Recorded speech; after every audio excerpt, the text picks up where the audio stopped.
पत्थर का सनम के दिल भई एह में जियल मुश्किल भई।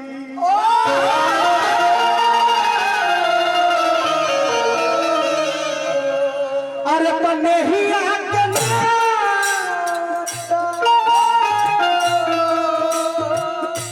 टूटल बुझाता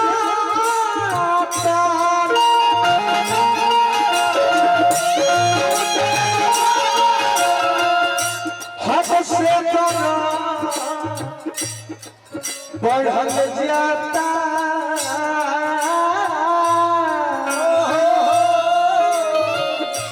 जान निकल जाता दिया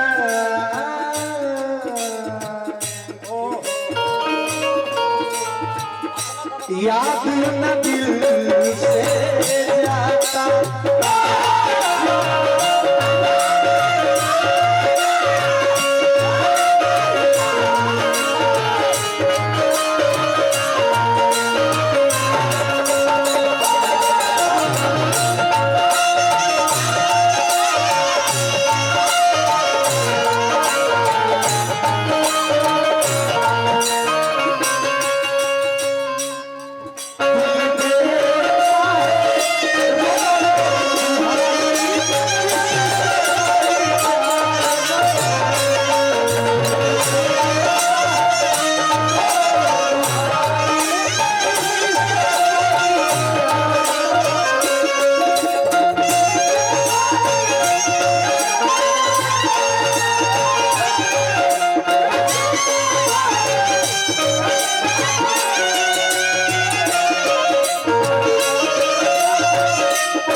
नशा मोहब्बत का हो या नशा शराब का, हर सिर्फ इतना पाया जाता है। शराब पी लो तो सुला देती है और मोहब्बत कर लो तो रुला देती है। हमारे एल्बम में बोला भाभी की तिवारी भैया जनाजा मेरा निकल रहा था फिर भी तकलीफ थी उसे आगे।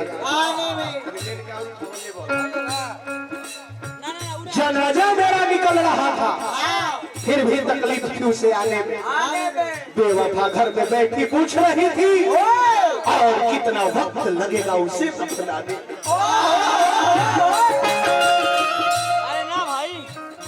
बेवफा नहीं हूँ मैं तुमसे, बेवफा नहीं हूँ मैं, पर आज तुमसे दूर हूँ। मैं बेटी की फर्ज के आगे थोड़ी सी मजबूर हूँ। जानता है जमाना आज भी मुझे तेरे नाम से, जानता है जमाना आज भी मुझे तेरे नाम से। मुझे आज भी याद है तेरे साथ बिताए हर एक इस नाम से। तू याद रही ना हो जब तू हमारा साथ नहीं खो तेरे बाप जान तू पता ही जा, लेकिन हम तो हर जान छोड़े वाला बानी ना। अरमान हो गए ठंडे तेरे गली में, गारेंगे आशिकी की झंडे तेरे गली में, संडे तेरे गली में, मंडे भी तेरे गली में। जब मारते हैं पत्थर मुंडे तेरे गली में, हम कर लेंगे खुदकुशी वनडे तेरे गली में और ढूंढ लेंगे कोई दीदार का बहाना और बेचा करेंगे अंडे तेरे गली में। थोड़ा सा वक्त मिला तो जिए तुम्हारे साथ में, थोड़ा सा वक्त मिला तो जिए तुम्हारे साथ में। क्या पता क्या होगा आगे मेरी जिंदगी के साथ में। तुमसे मिलने की ये मेरी आखिरी जिद थी, तुमसे मिलने की ये मेरी आखिरी जिद थी। अब मैं मर भी जाऊं तो इस खुशी के साथ। देखा दर्द देख के दर्दनाक शायरी मत बोलो। हमरा दर्द बा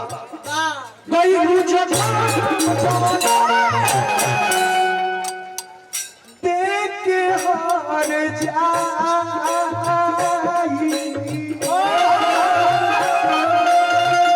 पहले घर में असर बात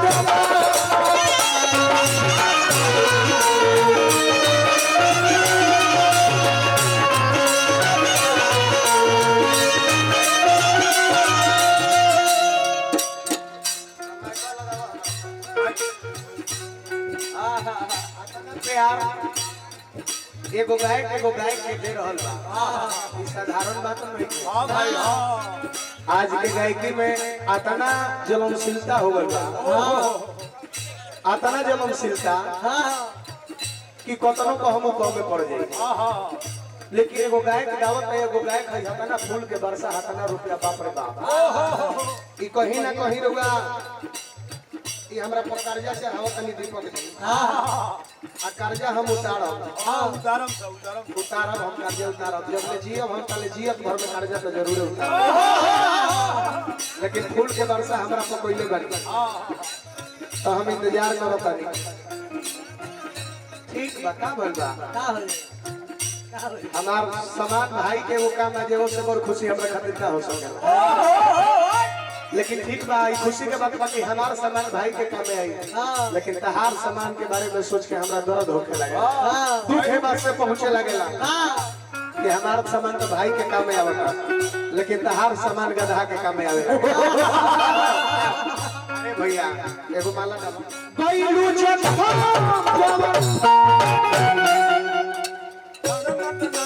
बबलू तिवारी जी बालू माफिया की ओर से 101 रुपए का पुरस्कार। देख के हार जाई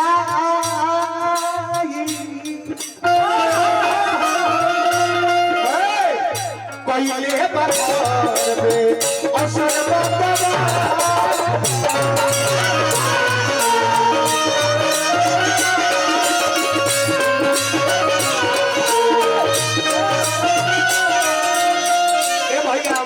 सुनी ना मारिशस करनी हा सऊदी अरब करनी हा लंदन तक ले घूम के चली आई और फिर को एक दिन मार देले रही आही ले दादा कोनो बड़का डॉक्टर से देखोनी कितना बड़े डॉक्टर से कहता सब प्रदुमन जी ये रोग ठीक होने के मान के नहीं है कोनी अब सोच में पड़ गई कि ठीक हुई तो कैसे हुई डॉक्टर हकीम से ओझा फकीर से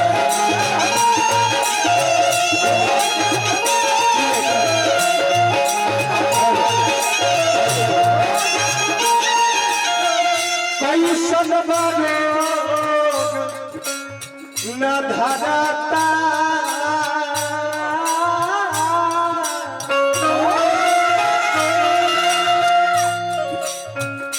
जान निकल जा कहाँ देहिया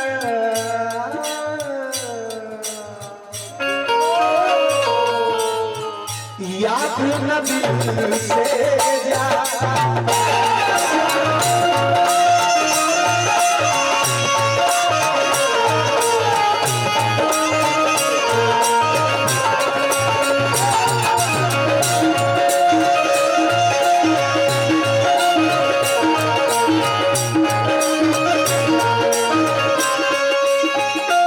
आदिवासी रिपु बाबा उपस्थित बनिए सब हमें 1000 रुपया के पुरस्कार 75 में दे देले बनी साइड सॉन्ग पर हार्दिक अभिनंदन करना रहे जी बनोले विकी भैया जान बड़ी कॉलेज में पढ़त रहनी जा ए कब से मारा मारी रे डोम के लक्षण का देखो नहीं तू लोग अवसर कलाकारी करता रह एकदम बुझाता है डोम में हवल ए महाराज मार पीट करे डोम जल्दी के बोल के कलाकारी होला ऐसा बात ना हां वो कला देखने जाता है कलाकार कैसे हो के नहीं जो चीज करे एकदम कर देबे नहीं हां एगो समय रहे बिकी भैया ए दीपक जी एगो समय रहे जाने बड़ी कॉलेज में पढ़त रही सब हां जब आवाज जा से तो हमारा मुंह से यही गाना निकले हां एने से हम किताब है टांग के जाए वो से उठ टांग के जाए राउंड मारो वही जैसे हां वही जैसे घूम जा वो ने से आवाज हम एने से नहीं था हमारा मुंह से गाना एक एक निकलत रहे बिकी भैया हां नजर के सामने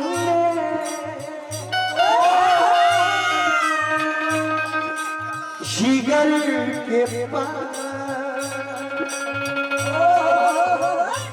कोई रहता है। ओ तुम लेकिन आज के जीवन जिंदगी की तलाश में हम मौत के कितने पास आते।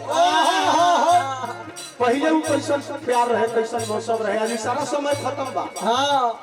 दीपक जी, वो समय खत्म बा, बीत गई वो मौसम, अरे सुहाना रहे।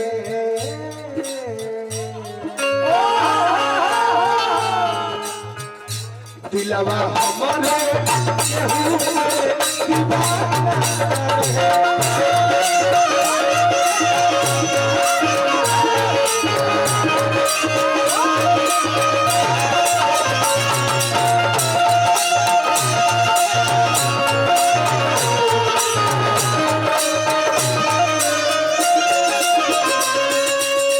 तोहरों के दोस्त ना दे, हम अपनों के दोस्त ना दे। आदमी बुरा ना होला, समय बुरा।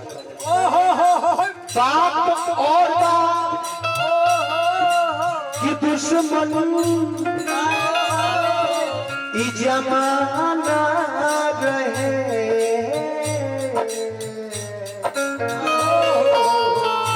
दिलवा हमारे केहू से दीवाना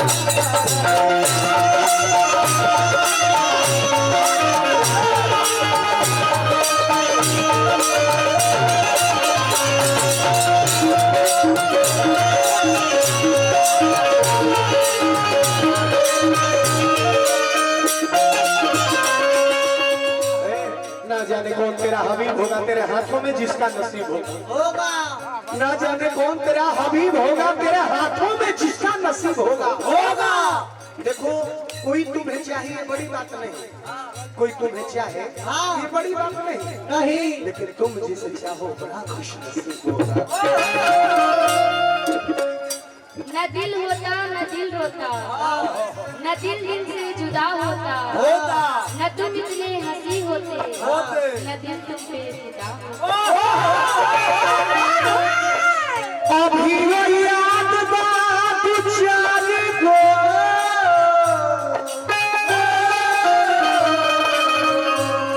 अरे मुलाकात में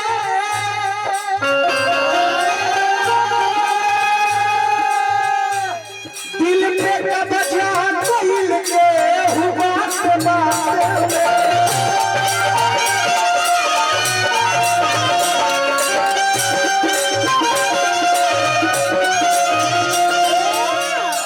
ये प्यार फोन वाला ना रहे, चिट्ठी रख के किताब में,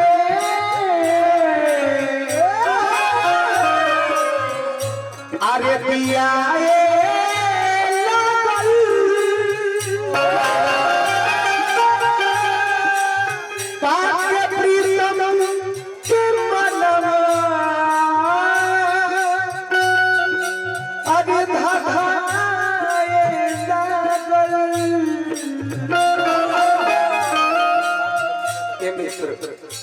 आज तक कहत कि एको मिनट का 53 मिनट तक कहत अकेला जी हट खुशी मारे।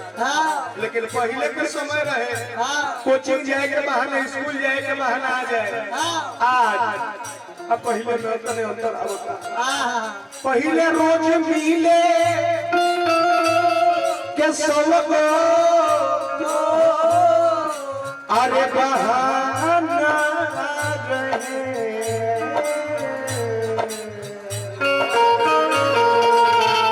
दिलवा हमारे केहू से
पैसा छोड़ो काम हो तो कले बड़े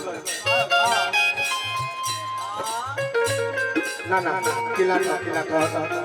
किला लेने से समझ क्या गलत किला तो लग जाए हमें में दिक्कत हो जाए ना बढ़िया खिला लोगों को चेहरा क्या देखते हो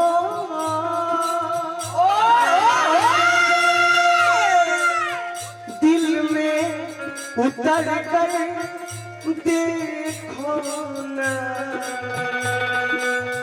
दिल में उतर कर देखो ना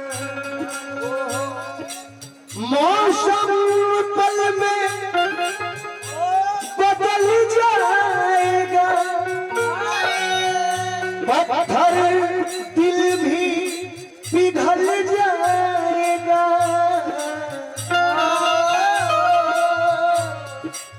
मेरी मोहब्बत में है कितना असर तुम देखो ना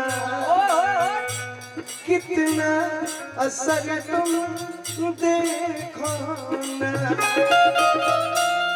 तेरे प्यार का सिला हर हाल में देंगे अभी भी तेरे प्यार का सिला हर हाल में देंगे खुदा भी मांगे ये दिल तो टाल देंगे अगर दिल ने कहा कि तुम बेवफा हो तो इस दिल को भी सीने से निकाल देंगे ए जान हमार शादी कर मजबूरी बा यही से शादी करता नहीं कभी सुबह को याद आते हो कभी शाम को याद आते हो कभी सुबह को याद आते हो कभी शाम को याद आते हो कभी कभी तो इतना याद आते हो कि शीशा हम देखे नजर आ पाते हो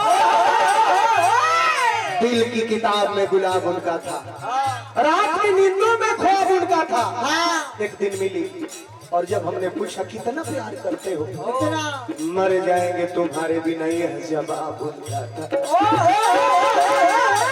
लेकिन आज देखिए एगो बात और भले भी छड़ जाओ उससे हमारे कोनो दिक्कत नहीं है दिले तो नहीं और भैया हो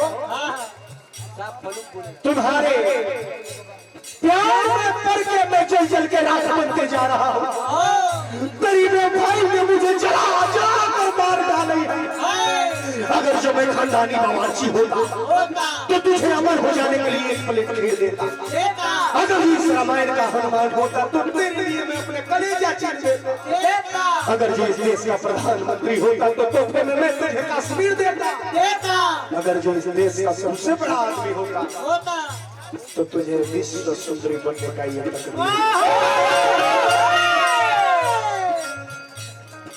आंखों पे रखती हूँ आपको काजल की तरह होठों पे रखती हूँ आपको मुस्कान की तरह आप कहीं भी रहिए मैं आपको मानती हूँ भगवान की तरह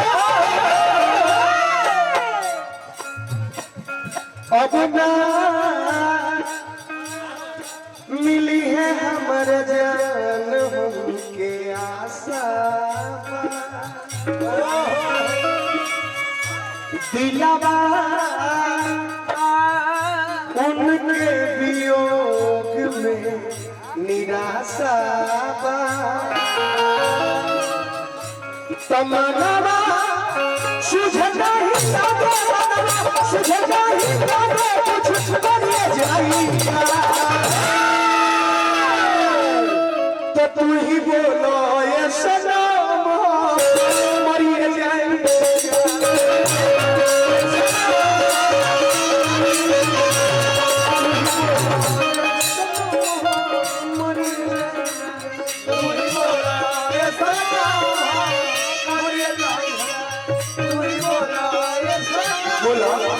लास्ट ऑप्शन तो ही है लोग बोलो ये सनम मरिए जाएंगे का तू ही बोला ये सनम हाँ मरिए जाएंगे का सर्टिफाइड करो आखिर को है बच्चा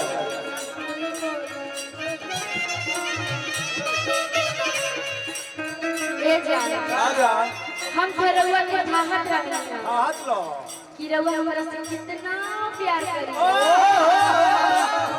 ए जान हम तो रौरे हैं और रौरे रहो, हम रौरा के छोड़ के कहीं ना जाए। था तो रलू तनी आई लव यू बोला ना। आई लव यू, आउ बोला, आई लव यू, आउ बोला। I love you. जैसे फिल्म में हीरोइनिया बोलते ना रह जाली सब, वो तरह हमारा सुनने के जी चाहते एक बार बोल के सुना। I love you, I love you, I love you, I love you, I love you, I love you, I love you, I love you, I love you। साथी रे आई लव उर माने का मतलब ऊपर चल ऊपर जो अच्छा चल ये कह ले आई लव यू बोलो पे